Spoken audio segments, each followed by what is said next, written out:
जय श्री कृष्णा बहनों। इस वीडियो में मैं आज पंच भिक्षु की कहानी सुना रही हूँ, जो कि 5 दिन पतिर्थी में अवश्य सुनना चाहिए। पंच भिक्षु की कहानी। एक साहूकार का बेटा की बहू थी, जिसकी बहुत सुधिया उठकर कार्तिक का महीना में रोज ही न गंगा जी नहाने जाती, पराये पुरुष को मुंह को नहीं देखती। एक राजा थो, जिको भी रोज ही न गंगा जी नहाना जातो और सोचतो कि मैं इतनी सुधिया नहाना आऊँ हूँ तो भी मेरे से पहले कौन नहा लेवे है। 5 दिन कार्तिक का रहेगा। उस दिन साहूकार की बहू तो नहा के जावे थी और राजा आवत हो। हुड़को सुनकर वह जल्दी जल्दी जावा लगी तो की माला मोचड़ी छूट गई। राजा आयो, माला मोचड़ी ने देखकर सोचो कि यह माला मोचड़ी इतनी सुंदर है तो इन्हें पहरन वाली कितनी सुंदर होती। सारी नगरी में हेलो फिरा दियो कि जी की भी माला मोचड़ी है, जी की मेरे कने 5 दिन आवेगी, जब मैं भी की माला मोचड़ी पाछी दूंगा। साहूकार का बेटा की बहू को हा दियो कि मैं 5 दिन आऊंगी, पण कोई न साग भराने खातिर बैठा दियो। राजा गंगा जी पर बिछावना करके एक सुआ को पिंजरो टांग कर बैठ गयो। वठी नवा आई, पहली पेड़ी पग धरियो। जद बोली कि हे कार्तिक का ठाकुर राय दामोदर पाचू पांडु छठो नारायण भीषम राजा भी पापी न नींद आ जाइए, मैं सत की हूँ तो मेरो सत रखियो। राजा न तो नींद आ गई और वह नहा धोकर जाने लगी तो सुआ न बोली कि सुआ सुआ सूटा पग घालूंगी हार, साग भरिए मेरा बीरा। सुओ बोलियो कि कोई बीरा भी साग भरिया करे है के। जदबा बोली कि सुआ सुआ सूटा पग घालूंगी घेवर, साख भरिए मेरा देवर। सुओ कहो, अच्छा भाभी मैं साग भरूंगा। वह तो कहकर चली गई। राजा हड़बड़ाकर उठ्यो। सुआ ने पूछो कि सुआ सुआ वह आई थी के किसी थी।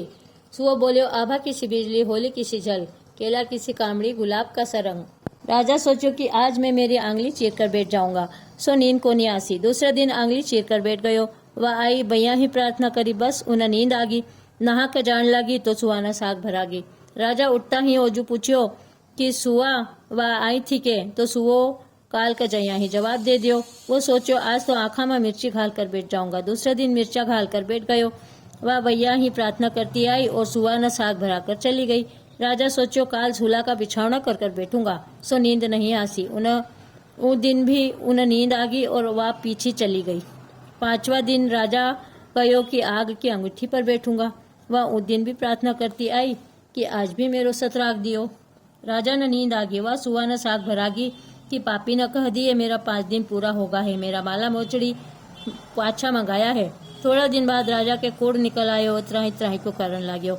ब्राह्मण ने बुलाकर पूछियो कि मेरा सारा शरीर में कोड़ जलन कहिया लागी।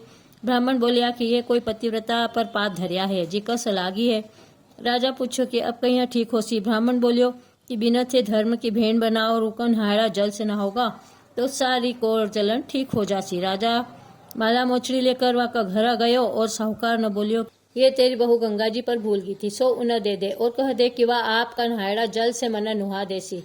साहूकार बोलियो कि वह तो पराये पुरुष को मुंह भी को नहीं देखे है, तू इन नाली के नीचे बैठ जा, वह जब नहाएगी तो तेरे ऊपर पानी पड़ जासी। राजा नाली के नीचे बैठ गयो। नहायड़ो जल गिरने से उसकी काया कंचन सी हो गई, कोर जलन मिट गयो। हे पंच भिक्षु देवता, साहूकार की बहू को सत रखियो, जैसो सबको रखियो, कहता ने सुनता ने हुकारा भरता ने, थर नाम लेता ने। बोलो पंच भिक्षु भगवान की जय।